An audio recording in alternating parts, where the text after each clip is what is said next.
Hi, I'm Heather Dawn of bodymuse.com, and let's talk hips. Everybody always wants looser hips, but you really want to walk the middle way, right, as the Buddha said. If it's too loose, those joints, we can generate instability in the body, and that goes for any joint. And if it's too tight, it creates a problem with mobility. So it's really important to know where you are on the spectrum of this. I'm going to give you a few stretches and some strengthening moves to help you loosen or generate more flexibility in this hip joint. So come on to the mat and let's get started. Bring your spine to the floor. You can see my knees are bent. And just take a few breaths here.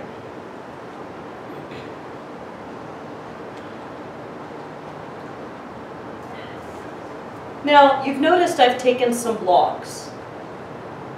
You don't have to use these blocks, but we're going to bring the soles of the feet together in what's called Supta Baddha Konasana, and just gently start to get into the hip flexors and the inner thighs. If you're real tight in here, blocks or even this rolled up mat can be fine, blankets, to put underneath the femur bone, the thigh bones, if you have too much tension.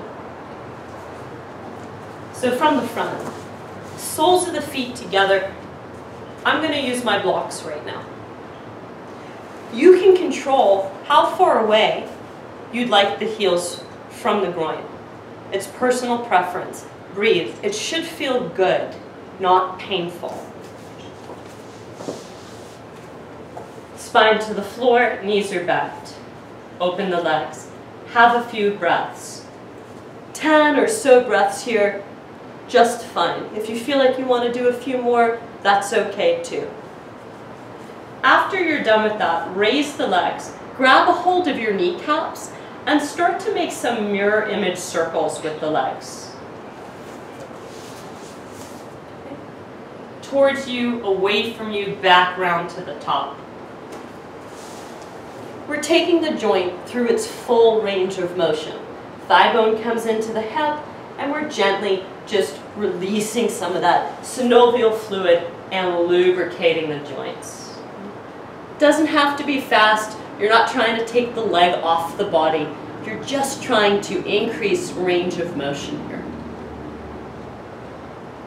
It feels nice. Then, bring the feet back down. Place your right ankle on top of your left thigh and apply pressure into that left thigh, working that leg into a deep external rotation. Have a few breaths. After you've taken a few breaths, raise your left leg. You can relax the lower left leg and then thread your right hand between those two legs, interlacing the fingers at your left hamstring.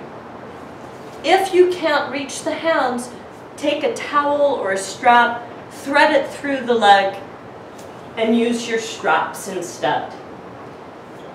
Draw the legs into you and continue now to push that right leg into the thigh, breathing into all the external rotators of that right hip. Have as many breaths as it feels good. Do at least 10 breaths if you can. Remember, breathing is key. Slow, deep breathing helps us to relax the muscles. Tight, kind of gasping, the muscles are going to contract more.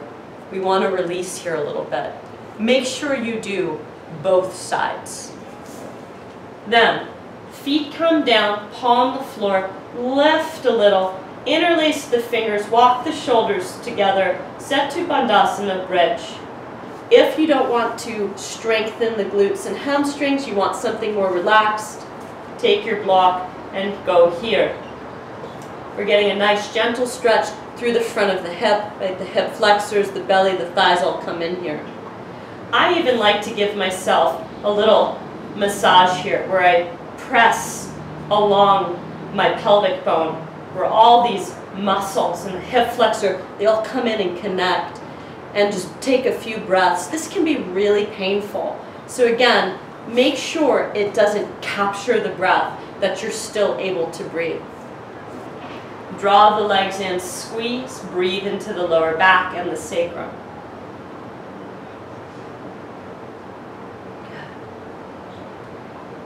Then, extend your left leg long. Draw that bent right leg in, squeeze. Play around with taking your kneecap, not just to the shoulder where it has a tendency to go, but also working it towards that right breastbone and even towards the sternum and holding for a few breaths. So you can hit up 1, 2, 3 different positions and breathe. Elongate and fire up that down leg as it relaxes into the floor. If it's hurting your back, bend your left knee. Then open up that hip deeply, grab the foot and the knee. You can hook a strap here if you need to. Keep your right foot flexed and gently just saw the body.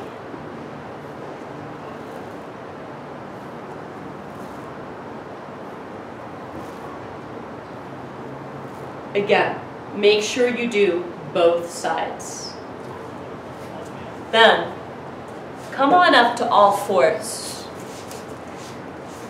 Take your right leg or your left leg first, extend it out like a wing, and ground the foot into the floor. We're going to get into the inner thigh and the groin here. And you're going to push back and breathe. You can rest your head or forearms on the block here. Just make sure you're getting that good stretch through the inner thigh. Try not to collapse in the ankle. Okay, keep some tension there. Breathe. You can relax the neck. Remember, it's a ball and socket joint. We want to get into all sides here. You'll repeat.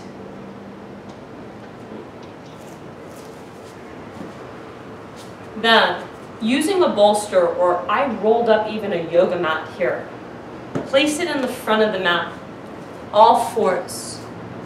Take your right leg and work your right knee towards the right rest or the outside of that mat. Make sure your right buttock, your pubic bone, and your left hip flexor rest evenly across the mat or the rolled up blankets or bolsters, whatever you're using. Lift a little bit, but without crunching into the back, and push your right leg into the floor. 5 to 10 breaths, activating the external rotators as we're stretching. And then you can relax and take a few breaths here. If this hurts your knee, don't do it. What we did earlier on the back will suffice. And of course, you'll switch sides. Then come back to all fours. Just take a few cat-cows. And that should have helped your hips a little bit. There's a lot more we can do, but that's just if you have a couple of minutes to spare. Enjoy.